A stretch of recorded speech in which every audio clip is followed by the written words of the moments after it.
సంస్కృతి సంపద YouTube channel తరపున అందరికీ స్వాగతం. భారత స్వాతంత్ర్య సంగ్రామ ఉద్యమం ఈ శీర్షికలో శ్రీ ఎన్ రామ్మోహన్ గారు ధారావాహిక ప్రసంగం చేస్తున్నారు. మరి ధారావాహిక ప్రసంగంలో ఈరోజు 25వ ప్రసంగం చేస్తున్నారు. శ్రీ రామ్మోహన్ గారికి స్వాగతం. Thank you. అందరికీ వందనాలు, సుస్వాగతము. My bus. So driver is ready, conductor is ready.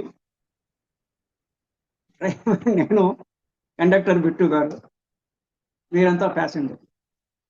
చమత్కారమైన పద్ధతిలో journey itself is a bus. Life journey ఒక బస్సు, డిఫరెంట్ ఫేజెస్, స్టేజెస్ దాంట్లో. Right, okay. నేను ఎక్కడ ముగించామో అక్కడి నుంచి కంటిన్యూషన్లో మనము ఏ చాప్టర్లో ఉన్నామంటే బ్రిటిష్ వారి భారతదేశ ఆక్రమణ ఎలా ఆక్రమించారు అనేసి. దానికి ముందేంటంటే ఇక్కడ సామ్రాజ్యాలు చాలా తక్కువగా ఉన్నాయి, అప్పుడప్పుడే ఉండినాయి. చాలా కాలం it was only local things. ఏ పేరుతో పిలిచినా jagirdar, zamindar, Peshwa, whatever names, పేరులో ఏమన్నా కూడా అంతా స్థానికంగా ఉండేవాళ్ళు. ఈ అధికార వాంఛ, ధన వాంఛ అంటే ఏదైతే వ్యక్తికి, కుటుంబానికి వర్తిస్తుందో అదే కొంచెము బడా పైమానా అంటాం ఉర్దూలో. అంటే పెద్ద ఎత్తున సంస్థలకి, ప్రభుత్వానికి, ప్రభుత్వం కూడా ఒక సంస్థనే, వాటికి కూడా వర్తిస్తుంది. ధనపిశాచి అంటుంటాం మనం. కొంతమందికి మనీ మీద ఎక్కువ పైశాచిక తత్వం, అంటే చాలా, అంటే వేరే వానికి ఎంత నష్టమైనా నాకుంటే చాలు అనేది పైశాచిక తత్వము, రాక్షసత్వం. ఇలా కొంతమంది ఉంటారు. ధనం పోతే అధికారం. ఈ పాయింట్ కూడా నిన్న మొన్న అన్నాము. ఈ రెండు తోడుదొంగ. అధికారంతో ధనం సంపాదించవచ్చు, ధనం ఉంటే అధికారిని కొనవచ్చు. That's what we are seeing. మీకు 4-5 కోట్ల రూపాయలు ఉంటే you can contest in MLA and win also. ప్రతిదానికి కన్సల్టెంట్స్ ఉన్నారు. ప్రశాంత్ వాళ్ళ అటువంటి వాళ్ళు ఉన్నారు. ఒక మంచి కన్సల్టెంట్ని మీడియా గ్రూప్ను పెట్టుకొని డబ్బులు వెదజల్లి వీఆర్ సీయింగ్. అయితే ఇక్కడ విశేషం ఏంటంటే బాగా తెలివైన వాళ్ళు కూడా they remain as a youth witness. వాళ్ళని చేయలేరు పాపం. తెలివి ఉంటుంది, ప్రజ్ఞ ఉంటుంది, ఉన్నా కూడా సీమితం. వాళ్ళు ఈ రకమైన దౌర్జన్య కాండలోకి రాలేదు. అన్ఫార్చునేట్లీ ప్రజలు కూడా వాళ్ళ వైపే ఉంటారు. For what ever reason. What ever reason అంటే ఒకటే రీజన్, స్వార్థము. 2,000 3,000 ఇస్తారు, ఓటు వేస్తారు, అయిపోయింది, ఫినిష్. నేను ఓటు వేసి సరైన అభ్యర్థి ఎన్నిక కాకపోతే సమాజానికి, దాంట్లో నేను భాగమైనటువంటి సమాజానికి ఎంత నష్టమో, తద్వారా నాకు తదుపరి ఎంత నష్టమో అనేటువంటి ఆలోచన ఎవరికి లేదు. ఇవన్నీ నేను సైడ్ లైన్లో కొంత చెప్పాను. పోలీస్ స్టేషన్లో, కోర్టులో కేసెస్ పెండింగ్ ఉంటాయి, అయినా కూడా ఎలక్షన్లో నిలబడతారు. అది ఏం చట్టాలు మన దగ్గర ఉన్నాయో గాడ్ ఓన్లీ నోస్. సాధారణంగా తెలివైన వాళ్ళు ఎవరంటే సైంటిస్టులు కానివ్వండి, ఈవెన్ ఐఏఎస్ ఐపీఎస్ చదివినటువంటి ప్రతిభావంతులైన వ్యక్తులు కూడా రాజకీయ నాయకుల దగ్గర వాళ్ళు చెప్పిన మాట వెనక తప్పదు. Because of the conduct rules, service rules ప్రకారంగా వాళ్ళు మరి సరే గుడ్డిలో మెల్ల అనేసి ఇంత అయిన తర్వాత కూడా ఈవెన్ రాజకీయ నాయకులు కూడా కొంతమంది అక్కడిక్కడ మంచి వాళ్ళు ఉండడం చేత ఈ మాత్రం నడుస్తుంది. సో ఇది ఎప్పుడు అప్పటి నుంచి ఇప్పటి వరకు ఉన్న విషయమే. గవర్నర్ జనరల్ అయితే నేను ఈ పాయింట్ చెప్తా ఉంటుంది. సో స్థానికంగా ఉండడం చేత, వాళ్లతో వాళ్ళు అధికారం కోసం కలహించుకోవడం చేత ముందు మహమ్మదీయ రాజులు ఇక్కడికి వచ్చి మకాం వేశారు. వాళ్ళు దాదాపు 1000 సంవత్సరాల పైన ఉన్న తర్వాత వాళ్ళు ఇక్కడ లోకల్స్ తోటి మమేకమైన వాట్ వి సే ఇన్సపరబుల్. ఇక వాళ్ళని విడితేయడం కష్టము, అంటే ప్రాక్టికల్గా ఆలోచించేటప్పుడు కష్టం. ఒకే ఒక అవకాశం ఎక్కడ పోయిందంటే, భారత స్వాతంత్ర్యం వచ్చినప్పుడు, పాకిస్తాన్ సపరేట్ అయినప్పుడు ముస్లిమ్స్ అంతా అక్కడికి వెళ్ళండి. ఇక్కడ ఉండాలంటే you adopt Indian nationalism and also even Hindu religion. మేము హిందూ రిలీజియన్ అని డిక్లేర్ చెయ్యకపోయినా కూడా, హిందూ డామినెంట్ కంట్రీ కాబట్టి you follow the local rules or go away. Choice is to you. దీంట్లో ఏమి బలవంతం లేదు, ఇది చెడు ప్రవర్తన కానీ చెడు అభిప్రాయం కూడా లేదు. For the mutual benefit. కులము అంటే అదే అర్థం. కులము అంటే గ్రూప్ అని బేసిక్గా. మనము కులాన్ని వేరే రకంగా అన్వయం చేస్తాము, అది కాదు. ఒక గ్రూప్ వాళ్ళు హోమోజినిటీ అంటారు. అదర్వైజ్ ఆంగ్లంలో హోమోజినియస్ గ్రూప్, హెట్రోజినియస్ గ్రూప్. ఒక పర్టికులర్ ప్రాంతానికి, కులానికి, ఒక భాషకి, ఒక కల్చర్కి చెందిన వాళ్ళు హోమోజినియస్. అదర్వైజ్ హెట్రోజినియస్. హెట్రోజినియస్ కొన్ని చోట్ల అవసరము. ఎక్కడైతే డిఫరెంట్ టైప్స్ ఆఫ్ ఎబిలిటీస్ ఒక పర్టికులర్ పని చేయడానికి అవసరము అక్కడ అవసరము. స్పెషల్ పర్పస్ వెహికల్ అంటుంటాం మనము. ఆ కార్యం వరకే heterogeneous. Otherwise in normal course it will be homogeneous. So ఆ అవకాశం మనము దీనప్పుడు పోగొట్టు. దానికి ముందు ఏం జరిగింది? ఈ బ్రిటిష్ వాళ్ళ ఆక్రమణకు వస్తున్నప్పుడు మహమ్మదీయులు కూడా ఇక్కడనే ఉంటున్నారు. ఇక్కడ వాళ్ళ రాజులు ఉన్నారు, కొంతమంది నవాబులు, వాటెవర్ వేలో. కనుక మూడవ కామన్ ఎనిమీ కాబట్టి వీళ్ళిద్దరూ కలిసి వాళ్ళ మీద ఫైట్ చేయడం, విడివిడిగా కానీ కలిసి కానీ, అది జరుగుతూ వచ్చింది. పరాకాష్ఠ వచ్చేసరికి అసలు రంగు బయటకు వచ్చింది. చిన్న వాటెవర్. నేను హిస్టరీ స్టూడెంట్ కాదు, ఈ విషయం ముందే చెప్పాను మీకు. కానీ నాకున్న సాధారణ జ్ఞానము ప్రకారంగా జనరల్ నాలెడ్జ్, పత్రికలు చదవడం అది దాని కూడా వచ్చింది. అప్పుడు వీళ్ళు ఒక సువర్ణ అవకాశాన్ని కోల్పోయినారు. So called Indian representatives while negotiating for freedom Britishers.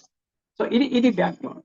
ఈ బ్యాక్గ్రౌండ్ లో మనం ఉన్న చాప్టర్ బ్రిటిష్ వారి భారతదేశ ఆక్రమణ ఎలా జరిగింది. I think this is the end part of this chapter. రేపటి నుంచి వాళ్ళ ఇది బ్రిటిష్ ఇండియా ప్రభుత్వ నిర్మాణము, బ్రిటిష్ సామ్రాజ్య ఆర్థిక విధానాలు. మనము ఫైనాన్షియల్ సెక్టర్ రిఫార్మ్స్ అని 1990లో పివి నరసింహారావు పెట్టాము. సో అప్పట్లో బ్రిటిష్ సామ్రాజ్య ఆర్థిక విధానాలు, సంస్కరణలు కాదు, విధానాలు ఎలా ఉండినవి అనేది from tomorrow I will try to complete this particular end of this chapter. British వారి భారతదేశ ఆక్రమణ. Governor general lord Hastings. వీళ్ళు పేర్లు గుర్తుపెట్టుకోవడమే పెద్ద ప్రాబ్లం. కనీసం ఒక 20-30 మంది అంతకన్నా ఎక్కువ గవర్నర్ జనరల్స్, వైస్రాయ్స్ ఉన్నారు. నేను ఎప్పుడైనా కుదిరినప్పుడు I will prepare a list of them also. అంటే ఏ కాలం నుంచి ఎవరు గవర్నర్ జనరల్ కానీ వైస్రాయ్ కానీ ఉంటున్నారు. గవర్నర్ జనరల్ లార్డ్ హేస్టింగ్స్ విలక్షణ తీక్షణ. నేను ఈ పుస్తకంలో లిటరేచర్ ఐఎమ్ వెరీ హ్యాపీ. అంటే పదాల పొందిక విలక్షణ తీక్షణతో షార్ప్నెస్. ఇది నేను తెలుగు పదాలు అప్పుడప్పుడు ఇంగ్లీష్లో ఎందుకు చెప్తున్నా అంటే వినేవాళ్ళకి, మన సీనియర్ సిటిజన్స్ సరే ఇదంతా సంస్కృతి సాంప్రదాయం ఈ గ్రూప్ కాబట్టి వస్తుంది, కానీ వేరే వాళ్ళు విన్నప్పుడు ఈ విలక్షణ తీక్షణత అనేది తెలుగు వాళ్ళకి, ఈ పదాలకి కొంతమందికి పర్టికులర్ నెక్స్ట్ బిలియనియర్స్ అంటే ఈ సహస్రాబ్దిలో పుట్టిన వాళ్ళకి ఏమైనా అంటున్నాం. అందుకని ఫర్ కంఫర్ట్ నేను అప్పుడప్పుడు కొంచెం ఇంగ్లీష్లో దాన్ని రివర్స్ ఇంజనీరింగ్ అని ఉంది. అసలు ఇంగ్లీష్ పదాలకి తెలుగులో చెప్తారు, నేను తెలుగు ఇంగ్లీష్లో చెప్తున్నాను. బట్ ఎనీవే, ఎదురు దెబ్బ తీశాడు. సింధియా బ్రిటిష్ సార్వభౌమాధికారం ముందు తలవంచాడు. Scindia is a local king, Maharashtrian king. కొన్ని ఇప్పుడున్న స్టేట్స్ కి అప్పట్లో కూడా బార్డర్స్ ఉన్నాయి. ఫర్ ఎగ్జాంపుల్ మనకి ఛత్తీస్గఢ్ బార్డరు, ఒకవైపు కర్ణాటక, ఒకవైపు తమిళనాడు, ఇట్లా కొంత బార్డర్ ఏరియాస్. అది నార్మల్ థింగ్ ఎప్పుడైనా కూడా, ఏ కాలంలో అయినా కూడా. పీష్వా, భోస్లే సర్నేమ్స్. పీష్వా అనేది టైటిల్, భోస్లే అనేది సర్నేమ్. హోల్కర్ సైన్యాలు ఓడిపోయాయి. బికాస్ సింధియా ఫస్ట్, తర్వాత వీళ్ళంతా కూడా ఓడిపోయారు. పీష్వా గద్దె దిగి బ్రిటిష్ వాళ్ళు ఇచ్చిన పింఛన్ తెలుగులో ఎలా వచ్చింది నాకు తెలీదు. భాషాపరంగా ఇంగ్లీష్లో PENSION స్పెల్లింగ్, పెన్షన్. మరి తెలుగు వచ్చేసరికి పింఛన్ ఎట్లా అయింది? అది ఉర్దూ పదము, తెలుగు పదం నాకు తెలీదు. ఇంగ్లీష్లో పెన్షన్ మనం ప్రొనౌన్స్ చేస్తే కూడా ఇట్ షుడ్ బి పెన్షన్, కానీ ఇక్కడ మనము పింఛన్ సెకండ్ పింఛను స్వీకరించి కాన్పూర్ సమీపంలో బితూరికి మూటేముళ్ళే చదువుకుంది. మూటాముళ్ళే అంటే మొత్తము షిఫ్ట్ అయిపోయారు అని చెప్పిన. మనం ఇంగ్లీష్లో లాక్ స్టాక్ అండ్ బ్యారెల్ అనే ఫ్రేజ్ యూస్ చేస్తాం. అంటే మొత్తం వెళ్ళిపోయాడనేసి. అతని రాజ్యంలో కొంత భాగాన్ని విశాల్ బొంబాయి రాష్ట్రంలో కలుపుకున్నారు. హోల్కర్ భోస్లేలు సైన్య సహకార ఉడంబడికని అంగీకరించారు. సైన్య సహకార ఉడంబడిక దీని గురించి నిన్న మనం ఇచ్చాము. ఎవరికి వాళ్ళు మిలిటరీని పెట్టుకోవడము, దాన్ని అద్దెకి ఇవ్వడము. అండ్ అది ఒక పార్ట్. అయితే ఇంకోటి సహకార ఉడంబడిక అంటే నాకు అవసరం అంటే మీ సహకారం మనకు, మీ సైన్యం మాకు ఇవ్వాలి అనేసి అది ఉడంబడిక, అగ్రిమెంట్. మరాఠా నాయకులు 50 మంది తమ సంస్థానాల్లో విశాల భూభాగాన్ని బ్రిటిష్ వాళ్ళకి దాఖలు పరిచారు. దాఖలు అంటే అఫిలియేషన్ వాళ్ళకి సమర్పించారు. దాఖలా, దాఖల్ ఇవన్నీ కొంచెం ఉర్దూ పదం. మరాఠా అభిమానాన్ని సంతృప్తి పరచడానికి బ్రిటిష్ వాళ్ళు పీష్వా భూభాగంలోని కొంత భాగంలో సతారా సంస్థానం ఏర్పాటు చేసి, సతారా ఈజ్ నౌ, ఇప్పుడు కూడా ఉంది, it's a town in Maharashtra, ఏర్పాటు చేసి సాంగ్లీ, సతారా ఛత్రపతి శివాజీ వారసులకు ఇచ్చేశారు.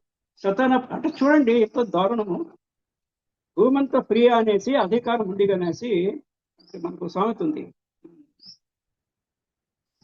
బరిగే ఉన్న వాళ్ళదే బర్రే, బాబా. బరిగే అంటే స్టిక్, బర్రె అంటే బకెట్. వీళ్ళ దగ్గర బరిగి ఉంది కాబట్టి ఎక్కడో కనిపించిన ఒక బర్రెను దాన్ని తోలుకొని పోయాడు, బరిగితో దాన్ని బెదిరించి. ఓనర్ ఎక్కడో ఉన్నాడు, వీడు తీసుకొని పోయినాడు అన్న చందాన. వీళ్ళంతా కలిసి మొత్తం భూభాగాన్ని, సంపదని అంతా వీళ్ళే ఏర్పాటు చేసుకోవడము, వీళ్ళే ఓడంబడికి రావడము, వీళ్ళే పంచుకోవడం. సంపద చాలా ఉండింది. మనకి డైరెక్ట్ గణాంకాలు లేకపోయినా కూడా భారతదేశంలో సంపద ఉంది కనుకనే వాడు ఇక్కడికి వచ్చారు దొంగల మధ్య. అసలు అంటే ఏమైనా ఒక నీతి రాజులు కానీ ప్రభుత్వాలు ఏదైనా కూడా వాళ్ళ దేశంలో వాళ్ళు ఏదో గెలవడమో ఓడిపోవడమో ఏదో చేసుకోవాలి, కానీ వేరే విదేశాల మీద దండెత్తిపోవడం, దొంగతనం కానీ ఇంకేమవుతుంది? ఏమీ కాదు. Nothing great then theft. Not only theft, మామూలుగా తెలియకుండా చేస్తే థెఫ్ట్, ఇట్స్ ఏ ప్లండర్, దోచుకోవడం, ఇట్స్ ఏ డెకాయిటీ, రబ్బరీ. మీకు నార్మల్ దొంగతనానికి మించి ఏ పద విశేషమైనా పెట్టుకోవచ్చు.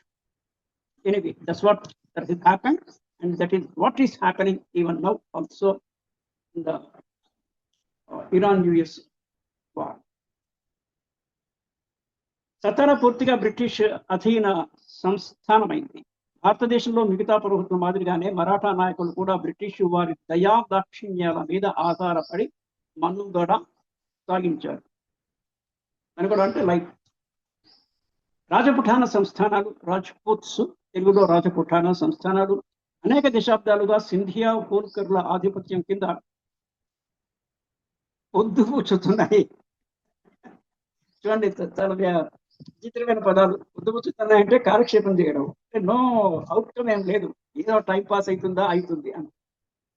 మహారాష్ట్ర పతనం తర్వాత ఆ సంస్థానాలు ఏవి తిరిగి స్వాతంత్ర్యం ప్రకటించే ఓపిక లేక ఏదో యుద్ధం చేయడానికి కూడా ఓపిక లేక బ్రిటిష్ వారి ఆధిపత్యాన్ని అంగీకరించాయి. ఎంతకాలం యుద్ధం చేస్తారు అంటే వాళ్ళ వనరులు అయిపోయేంత వరకు, రిసోర్సెస్ అయిపోయేంత వరకు, సైనిక బలం ఉండాలి, డబ్బులు ఉండాలి, ఎవ్రీథింగ్ షుడ్ బి దేర్. ఆ విధంగా 1818 నాటికి పంజాబ్, సింధులు మినహా మిగిలిన భారత ఉపఖండము, sub continent, Indian sub continent యావత్తు బ్రిటిష్ వాళ్ళ ఆధిపత్యం కిందికి వచ్చేసింది. కొంత భూభాగాన్ని బ్రిటిష్ వాళ్ళు నేరుగా పరిపాలించారు. That is what is British India. మిగతా భూభాగాన్ని వాళ్ళ అడుగులకు మడుగులొత్తే స్వదేశీ సామంతరాజులు పరిపాలించారు. That is a non British India. So British India and non British India అనే రెండు రకాలు. British India, non British India. అయితే ఈ స్వదేశీ సంస్థానాలకు ఒక సైన్యం కానీ, విదేశీ వ్యవహారాలు స్వతంత్రంగా నిర్వహించుకునే హక్కు కానీ లేవు. తమ భూభాగాల్లో విడిచిన కంపెనీ పోషణకు భారీ మొత్తాలు చెల్లించారు. అంత డబ్బు అధికారంతో బెదిరించి డబ్బులు వసూలు చేసుకోవడం. ఈ ప్రపంచమంతా అప్పుడు, ఇప్పుడు, ఎప్పుడు కూడా ఈ పద్ధతిలోనే నడుస్తుంది. దీంట్లో మధ్యలో పాపం కొంతమంది శాస్త్రవేత్తలు వాళ్ళు తెలిసి తెలియకనో ఏదో ఒకటి కనిపెట్టడము, AK rifle for example, nuclear power, వీళ్ళు దాన్ని వాళ్ళు దుర్వినియోగం కోసం కనిపెట్టాల, వాళ్ళు ఏదో ఒక ఛాలెంజ్ కోసం కనిపెట్టారు. వీళ్ళు దాన్ని తిరిగి ఎనీవే ఆంతరంగిక వ్యవహారంలో స్వతంత్రం ఉన్నదనే మాటే కానీ రెసిడెంట్ రూపంలో దిగిన రెసిడెంట్ అనే పదం నేను మనం డిస్కస్ చేసాం నిన్న మొన్న. ఈ రెండు తర్వాత గవర్నర్ జనరల్ వైస్రాయి ఆ రెండు ఒకటే, ఒకసారి అలా పిలిచేవాడు, ఒకసారి విలే పిలిచేవాడు. ఆ తర్వాత రెసిడెంట్ అంటే అక్కడ ఇంకా కొంచెం చిందే ప్రాంతంలో అదే పనిగా 24 hours అక్కడే ఉంటాడు. That is what is resident. చూసుకునేసి ఆయన గమనించి will be reporting to their headquarters. Right. ఇకపోతే బ్రిటిష్ వాళ్ళు మాత్రం భారతదేశపు ప్రకృతి సిద్ధమైన సరిహద్దులోకి చొచ్చుకొని పోవడానికి స్వతంత్రులు అయ్యారు. బ్రిటిష్ అధికార స్థిరీకరణ, ఇది చాలా ఇంపార్టెంట్. అధికార స్థిరీకరణ, స్టెబిలైజేషన్ ఆఫ్ పవర్, ఇది ఎప్పుడు జరిగింది? 1818 to 1857, 39 years డ్యూరేషన్ లో, కాల వ్యవధిలో స్థిరీకరించారు. స్థిరీకరించగానే 1857లోనే మనకి ప్రథమ స్వాతంత్ర్య పోరాటం, ఫస్ట్ వార్ ఆఫ్ ఇండిపెండెన్స్, సిపాయి మ్యూట్నీ మీరట్లో ఇంకా అదర్ ప్లేసెస్ లో సిపాయిల తిరుగుబాటు. సిపాయిల తిరుగుబాటు ఎందుకంటే సిపాయిలు అందరూ ఇండియన్స్ ఉండేవాళ్ళు, కమాండర్స్ మట్టుకు బ్రిటిష్ వాళ్ళు ఉండేవాళ్ళు. సో వీళ్ళకి ఏదైనా మతపరంగా కానీ సంస్కృతి పరంగా కానీ వైరుధ్యం వచ్చినప్పుడు ఈ తిరుగుబాటు, దట్ ఈస్ ద రీజన్. అది వచ్చే చాప్టర్లో విల్ బి, రాబోయే 2-3 చాప్టర్లో will be dealing with it in detail. 1818 నుంచి 1857 వరకు బ్రిటిష్ వాళ్ళు యావత్ భారతదేశానికి కర్తవ్యాన్ని పూర్తి చేశారు. సింధు పంజాబ్ని సైతము జయించారు. రంజిత్ సింగ్ గురించి పంజాబ్ మాట్లాడుతున్నప్పుడు he was a powerful local king in this one. ఆయన కూడా చాలా వరకు పట్టు ఉండి చివరిలో కొంచెం తెలివైనవాడు కాబట్టి నేను గెలవలేను అన్నప్పుడు ఆయన తగ్గి ఉన్నాడు. ఆయన మరణం తర్వాత అది కూడా వీడు ఆక్యుపై చేశారు. అవధ్, మధ్యప్రదేశ్ అనేక చిల్లర మల్లర సంస్థానాలు బ్రిటిష్ సామ్రాజ్యంలో విలీనము అయిపోయాయి. సింధ ఆక్రమణ, యూరప్ ఆసియాలలో ఇంగ్లీష్ వాళ్ళకి రష్యన్లకి మధ్య పెచ్చు పెరిగిపోయే ప్రతిస్పర్ధల ఫలితంగాను యూరప్ అండ్ ఏషియా, ఈ రెండు భూఖండాలు, ఇంగ్లీష్ వాళ్ళకి రష్యన్స్కి, ఆఫ్ఘనిస్తాన్ పర్షియాల మీదుగా రష్యా భారతదేశం మీద దాడి చేయవచ్చనే భయం కారణంగాను బ్రిటిష్ వాళ్ళు సింధు రాష్ట్రాన్ని జయించారు. లాజిస్టిక్స్ అండ్ ట్రాన్స్పోర్ట్, ఈ రెండు పదాలు కూడా మనం గుర్తుపెట్టుకోవాలి, అన్వయం చేసుకోవాలి. ట్రాన్స్పోర్ట్ కి ఇంకా కొంచెం అడిషన్ గా ఉంటే హయ్యర్ ఎండ్ లో ఇసే లాజిస్టిక్స్, ఇప్పుడున్న పదాలు. అప్పుడైనా కూడా అంతే భావంలో, అంటే మనకి రవాణా జరిగేది 3 విధాలుగానే, surface, land, surface, water and air. Russia ప్రభావాన్ని తిప్పికొట్టడానికి బ్రిటిష్ ప్రభుత్వం ఆఫ్ఘనిస్తాన్ పర్షియాలలో తన పలుకుబడిని పెంచుకోవాలని నిర్ణయం తీసుకుంది. సింధుని తమ ఆధిపత్యం కిందకు తెచ్చుకున్నప్పుడే తమ రష్యా వ్యతిరేక విధానం విజయవంతం అవుతుందని బ్రిటిష్ వాళ్ళు భావించారు. సింధు నది ద్వారా అందుబాటు అయ్యే వాణిజ్యావకాశాలను ఒక అదనపు ఆకర్షణ, అడిషనల్ అట్రాక్షన్.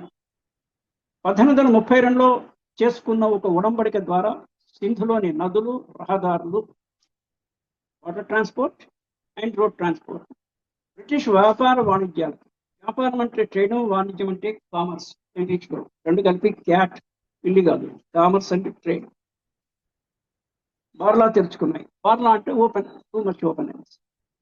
అమీర్లని పిలువడే సింధు ప్రభువులు 1839లో సైన్య సహకార ఉడంబడిక మీద సంతకాలు చేశారు. సింధు ప్రాదేశిక సమగ్రత పరిరక్షింపబడుతుందని లోగర్ ఇచ్చిన వాగ్దానాన్ని ఖాతరు చేయకుండా బ్రిటిష్ వాళ్ళు 1843లో సింధు స్వాధీనం చేసుకున్నారు. దీన్ని మనం ఏమంటాము? ఎన్వి, నాన్ వెజిటేరియన్ గారు, నయవంచన. అందు సరే అని మళ్ళీ తిరగబడ్డారు.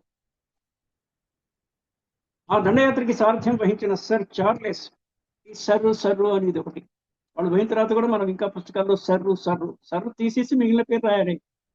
ఓకే, సర్ చార్లెస్ నేపియర్ తన డైరీలో ఇలా రాసుకున్నాడు. వీడికో డైరీ రైటింగ్ అలవాటు. సింధుని ఆక్రమించుకునే హక్కు మనకు లేదు, ఇంటెనెస్ అనమాట, వాళ్ళకి తెలుసు. అందుకనే డైరీస్ అన్ని ప్రైవేట్. ఆయనకు లోపల ఉన్న ఆలోచనని తప్పు చేసినప్పుడు నాకు తప్పు అని తెలుస్తుంది, అయినా కూడా చేస్తారు. అదొక రకం మనుషులు. తప్పు అని తెలిసినప్పుడు చేయని వాళ్ళు కొంతమంది. సో ఆయన ఇలా రాసుకున్నాడు, సింధిని ఆక్రమించుకునే హక్కు మనకు లేదు, అయినా ఆక్రమించుకుంటాము. ఇది బహు లాభసాటి ఉపయోగకర దుర్మార్గానికి ధూర్తతకి మానవ సహజమైన ప్రతీక ఉంది. అంటే దుర్మార్గంలో కూడా నేను కూడా ఇంతకుముందు అక్కడక్కడ చెప్పాను, దుర్మార్గం కూడా ప్రకృతిలో ఒక భాగమే. విష సర్పాలు ఉన్నాయి, విష వృక్షాలు ఉన్నాయి, అలాగే విష మానవులు. ఈ కర్తవ్యాన్ని నెరవేర్చుకునేందుకు గాను సర్ చార్లెస్ నేపియర్ కి 7 లక్షల రూపాయల నగదు బహుమతితో పుట్టింది. ఇన్సెంటివ్స్ ఉంటారు, cash incentive by the British government. Punjab ఆక్రమణ, I will go little fast. ఈ రోజుకి ఇది కంప్లీట్ చేస్తాము, otherwise it is a never ending స్టోరీలా ఒక పట్టాన తెగదు. నెవర్ ఎండింగ్ స్టోరీ కాకుండా వి విల్ గో లిటిల్.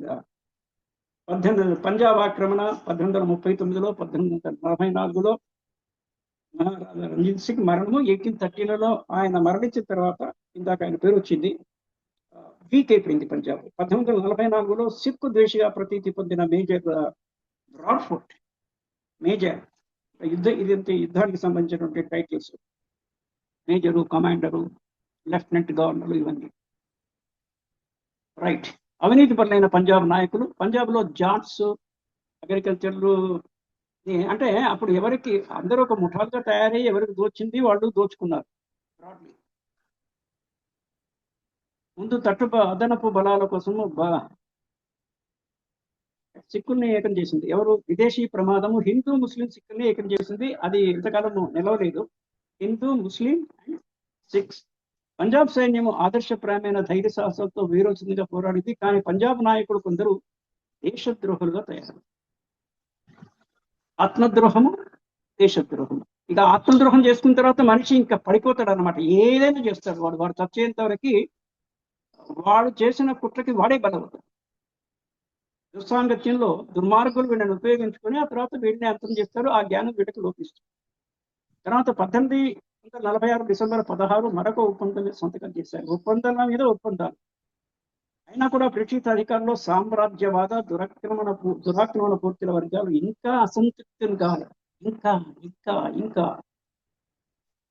అగ్నిదేవుని తీరుగా ఖాండవ దహనం మనకి తెలిసిన విషయమే కదా.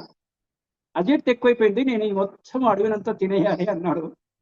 అప్పుడు అర్జునుడు, కృష్ణుడు ఖాండవ దహనం తెలిసిన విషయమే. అప్పుడే ఆయన రథము, చక్రము ఇవన్నీ బహుకరిస్తారు కృష్ణార్జునుడు. పంజాబీ ప్రజలు మళ్ళీ మరొక తూరి అంటే ఇంకొకసారి తెలుగు సారి నిర్ణయాత్మక ఓటుకు చూశారు. లార్డ్ డల్హౌసీ ఈ అవకాశాన్ని వినియోగించుకొని పంజాబ్ని బ్రిటిష్ రాజ్యంలో కలుపుకున్నారు. డల్హౌసీ టైంలో భారతదేశంలో ఆఖరి స్వతంత్ర రాజ్యము బ్రిటిష్ సామ్రాజ్యంలో విలీనమైంది. ఏది ఆఖరి సామ్రాజ్యము? పంజాబ్. ఓకే. డల్హౌసీ రాజ్య విలీన విధానము ఈయన 1848 నుంచి 1850 వరకు. లార్డ్ డల్హౌసీ 1848లో భారతదేశానికి గవర్నర్ జనరల్గా వచ్చాడు. ఇక్కడ వీలైనంత ఎక్కువ భూభాగంలో ప్రత్యక్ష బ్రిటిష్ పాలనని విస్తరింపజేయాలని ఆదరించి అతనికి పట్టుదల. ఆయనది అట్లా అయిపోయిన తర్వాత డల్హౌసీ అనేక మంది మాజీ ప్రభువుల హక్కులను కూడా గుర్తించడానికి నిరాకరించాడు. I don't recognise your rights అన్నాడు. ఎలా అయినా అయోధ్య రాజ్యాన్ని బ్రిటిష్ సామ్రాజ్యంలో కలుపుకోవాలని డల్హౌసీ తహతహలాడాడు. తహతహ కుత కుత కుత అంటే లోపల మండిపడితే కుత కుత. తహతహ అంటే ఇంకా కావాలి, ఇంకా కావాలంటే తహతహ. Right, I just make it fast. 1856లో బ్రిటిష్ సామ్రాజ్యంలో విలీనం చేశాడు దీన్ని, అయోధ్యని. అయోధ్యలో పరిపాలన భ్రష్ట అయిపోయి ప్రజలకి అయోధ్య రామరాజ్యము, రాముడు పాలించిన అయోధ్య బ్రిటిష్ వాళ్ళ హస్తగతమైంది. భ్రష్టమైపోయి ప్రజలకి బాధాకరంగా తయారన్నమాట యథార్థమే. స్వదేశీ రాజ్యాల సంరక్షణ, సంలీనాలకు సంబంధించి ప్రశ్నకి ఈ సమయంలో సందర్భ శుద్ధి లేని స్పష్టంగా గ్రహించవలసిన అవసరం ఉంది. వాస్తవానికి అప్పుడు భారతీయ రాజ్యాలంటూ లేనేలేవు. ఉన్న వల్ల కేవలం రక్షిత రాజ్యాలు మాత్రమే, ప్రొటెక్టెడ్ అండర్ ఏ కాంట్రాక్ట్. కంపెనీ ప్రత్యక్షంగా పరిపాలించే ప్రాంతాల మాదిరి ఈ స్వదేశీ రాజ్యాలు కూడా బ్రిటిష్ సామ్రాజ్యంలో ఒక భాగంగా ఉన్నాయి. ఈ రాజ్యాలలో కొన్నిటి మీద బ్రిటిష్ ఆధిపత్య రూపంలో మారిందంటే అది బ్రిటిష్ సౌకర్యార్థము మారిందన్నమాట. ఈ మార్పుకి ప్రజల ప్రయోజనాలతో ఎటువంటి ఇది what we say administrative convenience కోసం వాళ్ళు ఏర్పరచుకుంది. సో లాస్ట్ లో వచ్చేసి పంజాబ్ తర్వాత అయోధ్య. దాంతో ఇక వీళ్ళకి ఆల్మోస్ట్ ఇండియాలో అయితే డైరెక్ట్ కానీ లేకపోతే ఇండైరెక్ట్ కంట్రోల్ కానీ, డైరెక్ట్ ఇండైరెక్ట్ ఏదైనా మొత్తము మొత్తం పట్టు దొరికింది. ఆ తర్వాత మనం నెక్స్ట్ చాప్టర్లో రేపటి నుంచి we start is British India ప్రభుత్వ నిర్మాణము. They form the government. నిర్మాణం అంటే కన్స్ట్రక్షన్ అంటాము, ఎరెక్షన్ అంటాము, ఫార్మేషన్ అంటాము. ఏదైనా కూడా బ్రిటిష్ సామ్రాజ్య ఆర్థిక విధానంలో ఎకనామిక్ పాలసీస్ ఎలా ఉంటున్నాయి బ్రిటిష్ అనేసి దట్ వి విల్ సీ. ఈ అయోధ్య మాటకి ఇంకోసారి మాట్లాడితే మనము 1856లోనేమో పంజాబ్ని విలీనం చేసుకున్నప్పుడు అది అయిపోయిన తర్వాత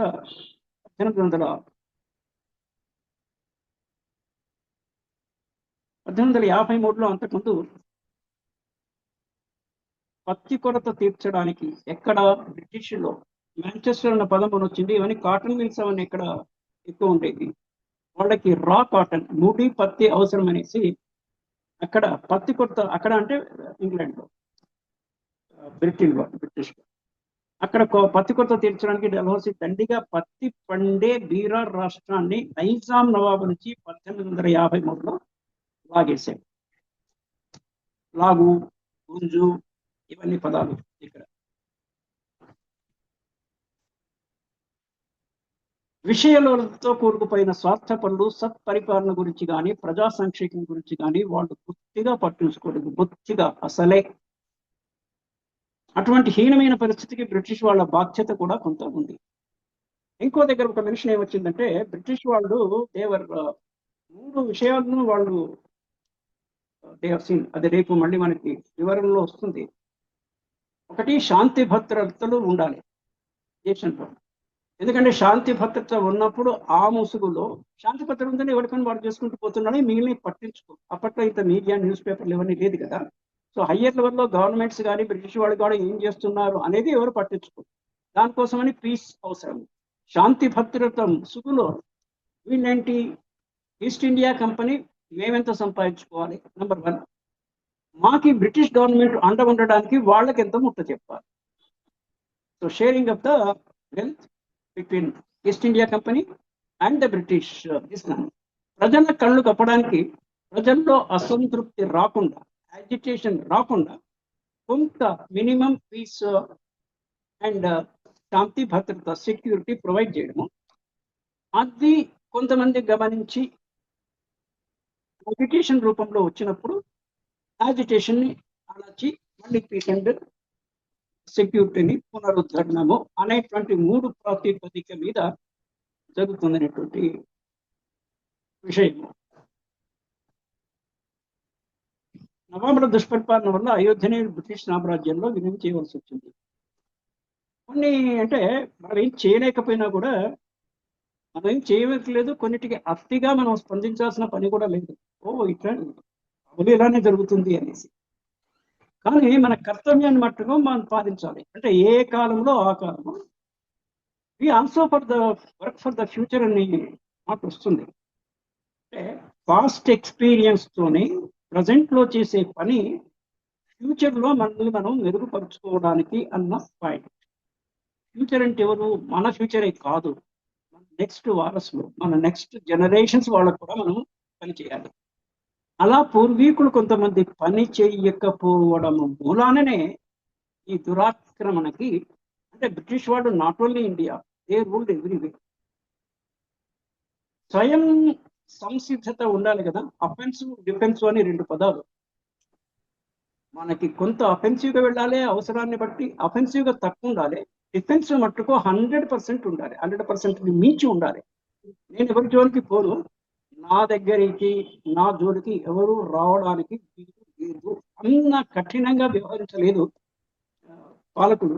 దాని మూలాన్ని మనకు ఒకవైపు తురకలు, ఇంకొక వైపు ఆంగ్లేయులు.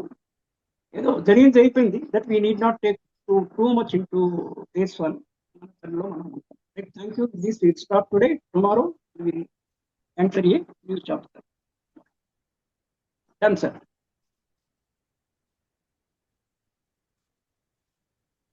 భారత స్వాతంత్ర్య సంగ్రామ ఉద్యమం శీర్షికలో ధారావాహిక ప్రసంగం చేసిన శ్రీ రామ్మోహన్ గారికి ధన్యవాదాలు. Thank you.